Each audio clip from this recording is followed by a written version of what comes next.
ಶಾಲೆಗಳಲ್ಲಿ ಮಲಯಾಳಂ ಕಡ್ಡಾಯ. ಪುನರ್ ಪರಿಶೀಲನೆಗೆ ಪಿಣರಾಯಿಗೆ ಸಿಎಂ ಸಿದ್ದರಾಮಯ್ಯ ಪತ್ರ. ಕೇರಳ ಸರ್ಕಾರದ ವಿರುದ್ಧ ಪಕ್ಷಾತೀತ ಆಕ್ರೋಶ. ಮಾರ್ಚ್ನಲ್ಲಿ ಮಲ್ಲಿಕಾರ್ಜುನ ಖರ್ಗೆ ಅವರಿಗೆ ಮುಕ್ತಾಯ. ಎಐಸಿಸಿ ಅಧ್ಯಕ್ಷ ಆಗ್ತಾರಾ ಪ್ರಿಯಾಂಕಾ ಗಾಂಧಿ? ಬಹುತೇಕ ನಾಯಕರಿಂದಲೂ ಪ್ರಿಯಾಂಕಾ ಪರ ಬ್ಯಾಟಿಂಗ್. ಬಿಜೆಪಿ ಕಾರ್ಯಕರ್ತೆ ಸುಜಾತ ಹಂಡಿ ವಿವಸ್ತ್ರ ಪ್ರಕರಣ 3 ತಂಡಗಳಿಂದ ತನಿಖೆ ಆರಂಭ. ಪ್ರಕರಣಕ್ಕೆ ಸಂಬಂಧಿಸಿದಂತೆ ಕಡತಗಳ ಸಂಗ್ರಹ.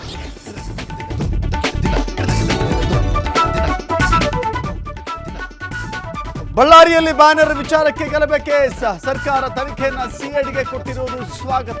ಪ್ರಕರಣದಲ್ಲಿ ಪಕ್ಷ ನಾವೆಲ್ಲ ಪಾರದರ್ಶಕವಾಗಿದ್ದೇವೆ ಎಂದರು ರಾಮುಲು. ಕೋಗಿಲು ಲೇಔಟ್ನ 26 ಸಂತ್ರಸ್ತರ ಬಗ್ಗೆ ಪೊಲೀಸರ ತನಿಖೆ. 25 ಕುಟುಂಬಗಳು ಸ್ಥಳೀಯರು ಅಂತ ರಿಪೋರ್ಟ್. ಶೀಘ್ರವೇ ಜಿಲ್ಲಾಧಿಕಾರಿಗೆ ವರದಿ ಸಲ್ಲಿಕೆ.